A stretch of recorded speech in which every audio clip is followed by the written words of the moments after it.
Hi friends, எல்லோரும் எப்படி இருக்கீங்க? இன்றைக்கி என்ன விலாக்னு பார்க்கலாங்களா? இது நேற்று செவ்வாய்க்கிழமைக்கு எடுத்தது. அன்றைக்கி காலையில் பசங்களை ஸ்கூலில் விட்டுட்டு வந்ததுக்கப்புறமா இன்றைக்கி ஒரு சிம்பிளான ஒரு க்ளீனிங் ரொட்டீன் தான் பண்ணிகிட்டு இருந்தேன். அதுதான் நான் அன்றைக்கி ஷேர் பண்ணியிருக்கிறேன். அன்றைக்கி காலையில் பசங்களுக்கு ஸ்கூல் லஞ்சுக்கு தேங்காய் பால் சாதமும் தொட்டுக்கிறதுக்கு உருளைக்கிழங்கு கிரேவி, முட்டை வேக வச்சு காரம் போட்டிருந்தேன். வெற்றிக்குட்டிக்கு மட்டும் ஸ்நாக்ஸுக்கு பொம்மக்கரண்டட்டும் பிஸ்கட் வச்சுருந்தேன்.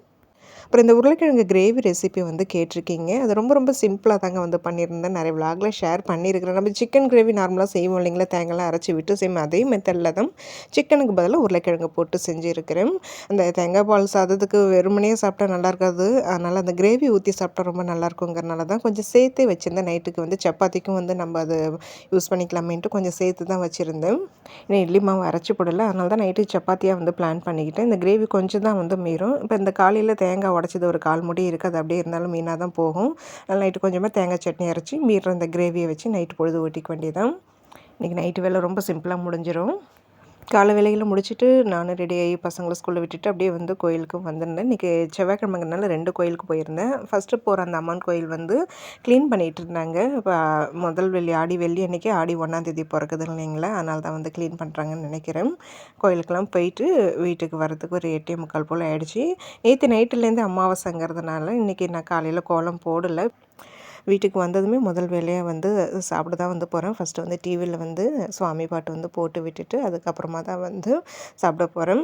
நேற்று நைட்டு ராகி சேமியா உப்புமா தான் செஞ்சுருந்தேன். அது எனக்கு அந்த அளவுக்கு பிடிக்காது. அதனால் கொஞ்சமாக கூழ், கம்பு கூழ் செஞ்சுருந்தேன். நைட்டுக்கு நான் அந்த கூழ் சூடாகவே களி மாரி வச்சு சாப்பிட்டுக்கிட்டேன். அதில் கொஞ்சம் மீதி இருக்குது. அதுதான் இப்போ கரைச்சிட்டு குடிக்க போகிறேன். நேற்று நைட்டு கூழ் ஆக்குனதுனால இப்போ காலையில் புளிப்பு வந்திருக்காது அந்தளவுக்கு. அது நான் சட்டியில் மாற்றி வச்சுருக்கிறேன். அதனால் புளிப்பு ஏறாது. சரி வரும்போது தயிர் வாங்கிட்டு கலந்து குடிக்கலாமேன்னு நினச்சிட்டே இருந்தேங்க. ஆனால் காசு எடுத்துகிட்டு போக மறந்துட்டேன். தயிர் இல்லாமல் தான் இந்த கூழை குடிக்கணும். எனக்கு இந்த கம்பு கூழ்னால் ரொம்ப ரொம்ப பிடிக்குங்க, ராகி கூழோட. அதுதான் நல்ல வாசனையாக இருக்கும். எத்தனை பேருக்கு இந்த கம்பு கூழ் பிடிக்குங்கிறத கண்டிப்பாக சொல்லுங்கள். அப்புறம் ஆடி மாதம் பிறக்க போகுது. நிறைய பேர் வீட்டில் இந்த ஆடி மாதத்துக்கு நிறைய பேர் விரதம்லாம் எடுப்பீங்க. க்ளீனிங் வேலையெல்லாம் ஸ்டார்ட் பண்ணியிருப்பீங்க. நானும் அப்படியே பொறுமையாக ஒவ்வொரு நாளைக்கே சின்ன சின்னதாக க்ளீனிங் வேலை பண்ணிட்டு தான் இருக்கிறேன். 2 நாளைக்கு முன்னாடி பசங்க ரூம் கொஞ்சம் க்ளீன் பண்ணினேன். ஷெல்ஃபில் அவங்களுடைய ட்ரெஸ்லாம் கொஞ்சம் கலைஞ்சிருந்த மாதிரி இருந்தது. அப்புறம் அதெல்லாம் சரி பண்ணி அடுக்கி வச்சுட்டு இருந்தேன். இன்றைக்கி எங்கள் ரூமில் இருக்கிற ஷெல்ஃப் கொஞ்சம் க்ளீன் பண்ணலான்ட்டு இருக்கிறேன். பெட்ஷீட்லாம் ஓரளவு துவைச்சிட்டேங்க. இன்னும் 2, 3 தான் இருக்குது. அப்புறம் ஒரு பாய், அதுக்கப்புறம் தலைவாணி உரெல்லாம் துவைக்கணும். அது நாளைக்கு புதன்கிழமை மதியம் போல் இல்லை சாயங்காலம் போல் மேலே மொட்டை மாடியில் போய் ஊற வச்சுட்டோன்னா கூட நைட்டு அப்படியே சும்மா அலசி போடுற வேலை தான், ரொம்ப அழுக்கெல்லாம் கிடையாது. ஸோ கையாலே அலசி போடலான்ட்டு இருக்கிறேன். நைட்டு துவைச்சி போட்டுட்டோம்னா அடுத்த நாள் காலையில் லைட்டாக வெயில் சூடு ஏறினதுமே எடுத்துடலாம். அப்புறம் இந்த ஸ்க்ரீனு, சோஃபா கவர் இதெல்லாம் துவைச்சது அப்படியே வச்சுருக்குறேங்க. நான் போட்டு விடலை.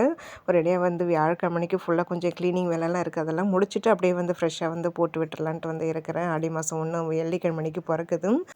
நம்ம இந்த ஆடி மாதத்தில் இப்போ ஒரு 4 வருஷமாகவே அம்மனுக்கு ஏதாவது ஒரு வாரம் நம்மளுக்கு எந்த வாரம் தோதுப்படுதோ அந்த வாரத்தில் வீட்டில் ரொம்ப சிம்பிளாக கூழாக்கி நான் படைக்கிறேன். அதனால தான் இந்த சின்ன சின்ன க்ளீனிங் வேலையெல்லாம் பண்ணிகிட்ருக்கிறேன். ஆடி முதல் வெள்ளி அன்றைக்கே படைக்கலாமா, இல்லை முதல் ஞாயிற்றுக்கிழமை அன்றைக்கி படைக்கலாமான்னு ஒரு யோசனையில் இருக்கிறேன். பூஜை பாத்திரங்கள்லாம் தேய்ச்சி கிட்டத்தட்ட 1 மாதம் ஆகுதுங்க. பூஜை ஷெல்ஃபும் க்ளீன் பண்ணி 1 மாதத்துக்கு மேலே தான் ஆகுது.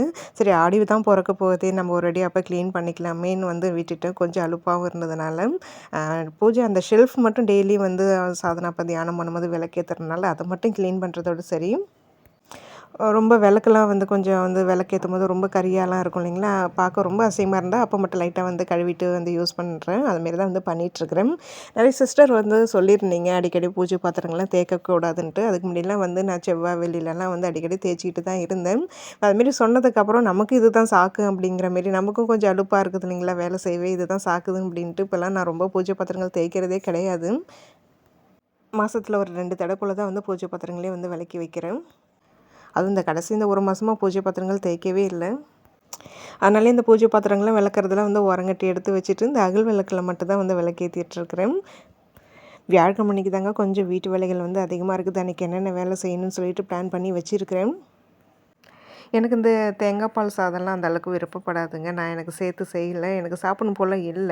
அதனால தான் நைட்டு கூழ் கிண்டும்போதே கொஞ்சம் சேர்த்தே தான் வந்து நான் கிண்டியிருந்தேன். ஏன்னா இன்றைக்கி லஞ்சுக்கு இத தான் வந்து செய்ய போகிறேன்னு எனக்கு வந்து தெரியும். அத சாப்பிட மாட்டேங்கிறதுங்கிறதுனால தான் நான் மொத நாளே கூழ் கொஞ்சம் சேர்த்தே தான் வந்து ஆக்கி வச்சுருந்தேன். நைட்டும் சாப்பிட்டுட்டு இப்பயும் வந்து குடிச்சிட்டு இன்னமும் ஒரு கிளாஸ் வந்து மீறும். ஈவினிங் போல் அத குடிச்சிக்க வேண்டியதான். கூழ் குடிச்சிக்கிட்டு நேத்து வாங்கிட்டு வந்த இந்த புதினா மல்லித்தழைலாம் வந்து அப்படியே கவரோடவே வச்சுருந்தேன். அதையும் வந்து க்ளீன் பண்ணிட்டு இருந்தேன். அப்புறம் இந்த புதினா மல்லி துவையல் வந்து நீங்கள் ரெசிபி வந்து கேட்டிருந்தீங்க. அது எப்படியுமே நெக்ஸ்ட் மந்த்து தான் சாரி நெக்ஸ்ட் வீக் தான் வந்து நான் செய்வேன். இருந்தாலும் நான் லைட்டாக வந்து நான் சொல்லிடுறேன். வேணால் ட்ரை பண்ணி பாருங்கள். ஒரு கைப்பிடி நிறையா வந்து புதினா, அதே அளவு மல்லி, வேணும்னா ஒரு 2, 3 கொத்து கருவேப்பிலையும் வந்து சேர்த்துக்கோங்க. அதெல்லாம் க்ளீன் பண்ணி அலசி தனியாக எடுத்து வச்சுக்கோங்க. ஒரு கடாயில் வந்து 1 ஸ்பூன் வந்து உளுத்தம் பருப்பும், ஒரு சின்ன நெல்லிக்காய் சைஸ் வந்து புளி, காரத்துக்கு தேவையான அளவுக்கு காஞ்ச மிளகாய் இல்லை பச்சை மிளகாய் உங்களுக்கு எது விருப்பமோ அதை வந்து சேர்த்துக்கோங்க. ஒரு துண்டு இஞ்சி, ஒரு 2 பல்லு பூண்டு இதெல்லாம் வந்து லைட்டாக செவக்க வறுத்துட்டு, அது கூடவே நம்ம க்ளீன் பண்ணி வச்சுருக்கிற இந்த புதினா, மல்லிலாம் வந்து சேர்த்து 2 பெரட்டு பரட்டிட்டு ரொம்ப வதக்கணும்னு அவசியம் இல்ல. சும்மா 2 பெரட்டு பரட்டிட்டு ஆற வச்சுட்டு கொஞ்சமாக உப்பும், பெருங்காயத்தூளும் சேர்த்து ரொம்ப மைய அரைக்காம ஒரு தொக்கு பதத்துக்கு அரைச்சி எடுத்துக்கோங்க. திருப்பி அந்த தொக்க வந்து நம்ம வதக்கணும். கடாயில வந்து நல்லெண்ணெய் சேர்த்து அதில் வந்து வடகம் தாளிக்கிற வடகம் இருக்கு இல்லைங்களா, அதை போட்டு பொரிஞ்சதுக்கப்புறமா இந்த அரைச்சி வச்சுருக்கிற அந்த தொக்கையும் வந்து போட்டு நல்லா எண்ணெய் பிரிஞ்சு வர அளவுக்கு நல்லா கலர் மாறி நல்லா ப்ரௌன் கலரில் வரும். அந்த அளவுக்கு வர அளவுக்கு வதக்கிக்கோங்க. அவ்வளோதான். அதுக்கப்புறம் அதை ஆற வச்சுட்டு அதில் வந்து சாதம் போட்டு நல்லெண்ணெய் ஊற்றி நீங்கள் வந்து சாப்பிட்டு பாருங்கள். ரொம்ப சூப்பராக இருக்கும். ரொம்ப ஹெல்த்தியானது கூட. பசங்களுக்கு நான் ஸ்கூல் லஞ்ச் பாக்ஸுக்கு நான் இதை அடிக்கடி வந்து நான் செஞ்சு கொடுப்பேன். பசங்க ரொம்ப விரும்பி சாப்பிடுவாங்க. சேம் இதே மெத்தடு தாங்க இந்த வல்லாரைக்கீரையும். ஓரளவு நான் சொல்லியிருக்கிறேன், புரிஞ்சிருக்கும்னு நினைக்கிறேன். கண்டிப்பாக நான் அதை செய்யும்போது வேணால் நான் ஒரு ஷார்ட்ஸ் வீடியோவில் வந்து நான் ஷேர் பண்ணுறேன். ஏன்னா நீங்கள் ரெசிபி கேட்டிருக்கீங்க. அது இப்போதைக்கு என்னால் உடனே ஷேர் பண்ண முடியல. இந்த வாரம் இல்லைன்னா அடுத்த வாரத்தில் தான் நம்ம திருப்பி அந்த ரைஸ் வந்து நான் செய்வேன். அதனால் செய்யும்போது கண்டிப்பாக நான் ஷேர் பண்ணுறேன். பசங்க ஸ்கூல் லஞ்ச் பாக்ஸுக்கு வந்து வாரத்தில் ஒரு நாளாவது வந்து இந்த புதினா மல்லி சாதம் வந்து செஞ்சு கொடுத்துருவேங்க. ஏன்னா அவங்க ரொம்ப விரும்பி சாப்பிடுவாங்க. இந்த புதினா மல்லிலாம் நம்ம பிரியாணியில் இல்லை கிரேவியில் வேறு எதனாலும் வந்து நம்ம சேர்த்தோம்னா பசங்க வந்து அப்படியே வந்து அதெல்லாம் எடுத்து வச்சுட்டு தான் வந்து சாப்பிட்றாங்க. அதனால் நான் என்ன பண்ணுறது, இதுவும் உடம்புக்கு அவங்களுக்கு சேரணுங்கிறதுனால இதுமாரி வந்து புதினா மல்லி துவையல் தொக்கு மாரி பண்ணி கொடுத்துறது. அப்படி இல்லைன்னா கார சட்னி அரைக்கும்போது அது கூட மல்லி புதினாலாம் சேர்த்து வச்சு அரைச்சிடுவேன். பசங்க சாப்பிட்டுப்பாங்க. அப்படியே வந்து வெறுமனையா வச்சோம்னா சீக்கிரம் வந்து இந்த வெயிலுக்கு வந்து வீணாக போயிடுது. அதனால தான் இப்போ நியூஸ் பேப்பரில் வச்சு அப்படியே வந்து நான் பாக்ஸில் போட்டு வச்சுருக்கிறேன். ஒரு 2 நாளைக்காவது கொஞ்சம் இது நல்லா இருக்குது. அப்புறம் இந்த கருவேப்பிலை ஜூஸ் பற்றி வந்து கேட்டிருந்தீங்க, எப்படி போடுறீங்கன்னு சொல்லி கேட்டிருந்தீங்க. இதுக்கு முன்னாடிலாம் வந்து பார்த்திங்கன்னா, நல்ல ஒரு கைப்பிடி அளவு கருவேப்பிலையை நல்லா அலசிட்டு முதல் நாளே வந்து நல்லா பிச்சு பிச்சு தண்ணியில் போட்டு ஊற வச்சுருப்பேன். அது அடுத்த நாள் காலையில் வந்து அது பாதியாக சுண்டுற அளவுக்கு நல்லா கொதிக்க வச்சு அந்த தண்ணி குடிச்சிட்டு இருந்தேன். இப்போ வந்து கேஸ்லாம் வந்து பார்த்து போய் யூஸ் பண்ண வேண்டியதாக இருக்குது. இப்போ அதனால் இப்போ அதுமாரி பண்ணுறதில்ல ரொம்ப. வாரத்தில் ஒரு நாள் அதுமாரி வந்து நைட்லேயே ஊற வச்சு அடுத்த நாள் காலையில் காய்ச்சி குடிச்சிக்கிறது. அடுத்த ஒரு வாரத்தில் மேக்ஸிமம் ஒரு 3 இல்லை 4 நாளாவது இந்த கருவேப்பிலை ஜூஸ் வந்து குடிச்சிக்கிறது. மற்ற நாளில் வந்து அப்படியே பச்சையாகவே வந்து அரைச்சி குடிச்சிக்குவாங்க. மேக்ஸிமம் வாரத்தில் ஒரு 4 நாளாவது இந்த கருவேப்பிலை ஜூஸ் வந்து குடிச்சிக்கிறது. பச்சையானா வந்து ஒரு 5, 6 கொத்து கருவேப்பிலை நல்லா அலசிட்டு மிக்ஸி ஜாரில் சேர்த்துக்கிறது. காம்போடு கூட வந்து நீங்கள் சேர்த்துக்கலாம். ஏன்னா நம்ம அரைச்சிட்டு வடிகட்டுறது தான். அதுக்கப்புறம் ஒரு 2 நெல்லிக்காய் அதையும் வந்து கட் பண்ணி போட்டு நல்லா வந்து மைய தண்ணி ஊற்றி அரைச்சிக்கிட்டு அதை வடிகட்டிட்டு அதை அப்படியே வந்து குடிச்சிக்கிறது. நானும் எங்கள் சாதனாவும் வந்து குடிச்சிப்போம். அதுமாரி குடிக்கிறதுனால வந்து நல்லா வந்து இந்த ஹேர் ஃபால் ஆகிறது கண்ட்ரோல் ஆகுதுங்க. ஆனால் ஹேர் க்ரோத் வந்து சாதனாவுக்கு நல்லா வந்து எனக்கு தெரியுது. ஆனால் எனக்கு அந்த அளவுக்கு தெரியல. சாதனாவுக்கு நல்லா ஹேர் க்ரோத் ஆகுது. ஹேர் ஃபாலும் நல்லா கண்ட்ரோல் ஆகுது. கண்டிப்பாக நீங்களும் இந்த டிப்பை ஃபாலோ பண்ணி பாருங்கள். இந்த பச்சையாக அரைச்சி குடிக்கும்போது வந்து அது அப்படியே குடிக்க முடியல, ஒரு மாதிரியா இருக்குங்கனால சும்மா நான் ஒரு பிஞ்ச் வந்து சால்ட் வந்து சேர்த்துக்கிறேன். அதை சேர்க்கலாமா சேர்க்கக்கூடாதுன்னு தெரியல. சால்ட்டு சேர்க்கும்போது அந்த அளவுக்கு ஒன்றும் தெரியல. டக்குன்னு அந்த குடிச்சிடலாம். சேர்க்காம குடிக்கும்போது தான் ஒரு மாதிரியா இருக்குது. ஒரு சிஸ்டர் வந்து கேட்டிருந்தாங்க. அதனால தான் நான் அதில் ஷேர் பண்ணியிருக்கிறேன். விருப்பம் உள்ளவங்க கண்டிப்பாக ட்ரை பண்ணி பாருங்கள். அப்புறம் இந்த சாரீ வியர் பண்ணுறத பற்றி நேற்று சிஸ்டர் தீபா சிஸ்டர் தான் வந்து கேட்டிருந்தாங்க. இந்த நம்ம அந்த ஃப்ளிட் எடுக்கும்போது இந்த சைடில் வந்து எக்ஸ்ட்ரா வந்து விட்டுருக்கோம் இல்லைங்களா, அது எப்படி வந்து கட்டுறது ஷேர் பண்ணுங்கன்னு சொல்லி கேட்டிருக்கீங்க. கண்டிப்பாக அதை நெக்ஸ்ட் டைம் நான் சாரீ கட்டும்போது அதை ஃப்ளிட் எடுக்கும்போது எப்படி விடணுங்கிறத வந்து நான் ஷேர் பண்ணுறேன். பார்த்திங்கன்னா அந்த கருவேப்பிலை மல்லி புதினாலாம் வந்து க்ளீன் பண்ணி எடுத்து வச்சுட்டு அதுக்கப்புறம் கொஞ்சம் நேரம் வந்து ரெஸ்ட் எடுத்துகிட்டு அப்புறம் அந்த ரூமில் இருக்கிற ஷெல்ஃப் தான் க்ளீன் பண்ணுறதுக்கு வந்தேன். எங்கள் ரூமில் இருக்கிற ஷெல்ஃப் அந்தளவுக்கு ரொம்ப மோசமாகலாம் இருக்காதுங்க. கொஞ்சம் பார்க்க நீட்டாக தான் இருக்கும். ஏன்னா சாதனா தான் வந்து பார்த்திங்கன்னா நான் துணி மடித்து வைக்கிறது எல்லாமே அவள் தான் வந்து எல்லாமே வந்து அந்தந்த இடத்துல எடுத்து வைக்கிறது. சில சமயம் அவசரமாக எடுத்து வச்சுட்டு போயிடுவா. அதுதான் கொஞ்சம் கண்ணாமண்ணான்னு வந்து இருக்கும். அது இல்லாமல் ஷெல்ஃப்லாம் கொஞ்சம் டஸ்ட்டாக இருந்தது இருந்தது பார்க்க.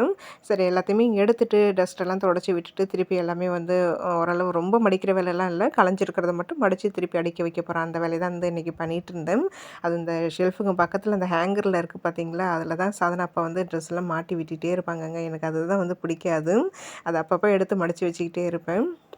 ஃபஸ்ட்டு மேலே, செகண்டு, தேர்டு அந்த 3 ஷெல்ஃபுமே சாதனா அப்பாவோட இதுங்க அது. மேலே ஃபுல்லாக இந்த புக்ஸு, இந்த ஃபைல்ஸ் அது இதுன்னு வச்சுருப்பாங்க. பசங்களுடைய ஸ்கூல் ஐட்டம்ஸ் எல்லாமே அந்த ஃபைல்ஸ்லாம் அதில் தான் வந்து வச்சுருப்பாங்க. அதெல்லாம் வந்து இருக்கும். செகண்டில் வந்து இந்த பேண்ட்டு, ஃபார்மல் ஷர்ட்லாம் வந்து வச்சுருப்பாங்க. 3வதுல தான் இந்த டிஷர்ட் அந்த மாரி ஐட்டம்லாம் வந்து இருக்கும். அந்த 3 ரேக்குமே அவங்களோட இது தான். அதுதான் வந்து அடிக்கடி கொஞ்சம் கலைஞ்சு கிடக்குங்க. சாதனா அப்பா வந்து எடுத்த மாரி வைக்க மாட்டாங்க. அதுக்கு கீழே இருக்கிற ஒரு ஷெல்ஃப் தான் வந்து என்னுடைய ட்ரெஸ்ஸு, டெய்லி வேர் ட்ரெஸ்லாம் வச்சுருப்பேன். அதுக்கப்புறம் அதுக்கு கீழே வந்து தலைவாணியெல்லாம் அடுக்கி வச்சுருப்பேன். இதுக்கு வந்து பார்த்திங்கன்னா ஸ்க்ரீன் வந்து விட்டிருந்தேன். அந்த ஸ்க்ரீன் விட்டிருந்தேன் அந்த ஸ்ப்ரிங் இன்னொரு சைடு வந்து ஆணி அடித்து மாட்டியிருந்தேன். அந்த ஆணி வந்து எடுத்துக்கிச்சு. அது வந்து புதுசாக ஆணி அடிச்சுட்டு அதுக்கப்புறமா தான் அந்த ஸ்ப்ரிங்கும் கொஞ்சம் வந்து லூஸாக இருக்குது. அது கட் பண்ணிவிட்டு அதுக்கப்புறமா தான் மாட்டணும்.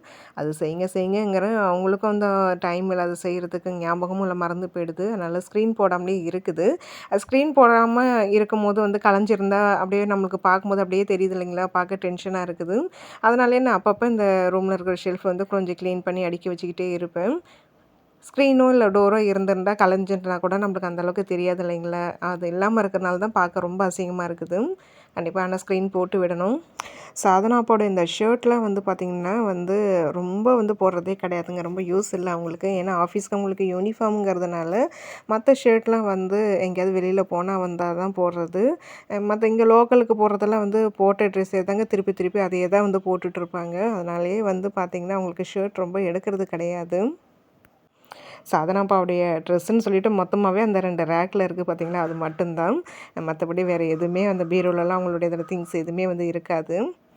அவங்களும் பெருசாக வந்து இன்ட்ரெஸ்ட் காமிக்க மாட்டாங்கங்க. புதுசு புதுசாக ட்ரெஸ்ஸு, பேண்ட்டு அது இதையும் வாங்கணும் போகணும்லாம் இன்ட்ரெஸ்ட் காமிக்க மாட்டாங்க. அவங்களுக்கு செலவு பண்ணுறதுலேயும் வந்து மனசு வராது அவங்களுக்கு.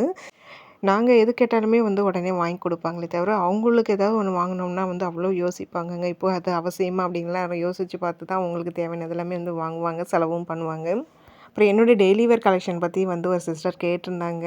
நீங்கள் சுடிதார்லாம் வந்து ஸ்டிச் பண்ணுறீங்களா? ரெடிமேடாக எடுக்கிறீங்களான்ட்டு. நம்ம அதிகமாக வந்து ஸ்டிச் பண்ணி தான் வந்து சுடிதார் வந்து போடுறது. இப்போ தான் கொஞ்ச நாளாக தான் வந்து மீஷோவில் வந்து ரெடிமேட் எடுக்க ஸ்டார்ட் பண்ணியிருக்கிறேன். நானும் என்னுடைய ட்ரெஸ்லாம் முடிஞ்ச அளவுக்கு வந்து பார்த்திங்கன்னா, ரொம்ப அந்த வெளுத்து போய் கிழியிற அளவுக்கு வந்து யூஸ் பண்ணுவேங்க. அதுக்கப்புறம் தான் அதை தூக்கி போடுவேன்.